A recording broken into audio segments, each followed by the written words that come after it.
Hello and welcome back to our new video, and in this video I'll show you how to connect Google Maps to your car Bluetooth.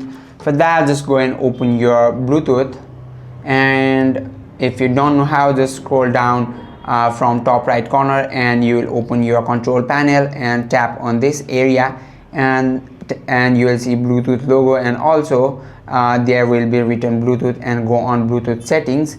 And if you have already connected, you can see that in this area, but if not, it will search it like this. And after that, tap on your name of the, and then tap on the Bluetooth of car, and then it will ask for some code, and after that, after entering that code, you are good to go and you are connected to your car's Bluetooth. And to navigate, go and open your Google Maps app and then tap on your profile icon. There you can see so many options. You have to select on this gear button, that's our settings.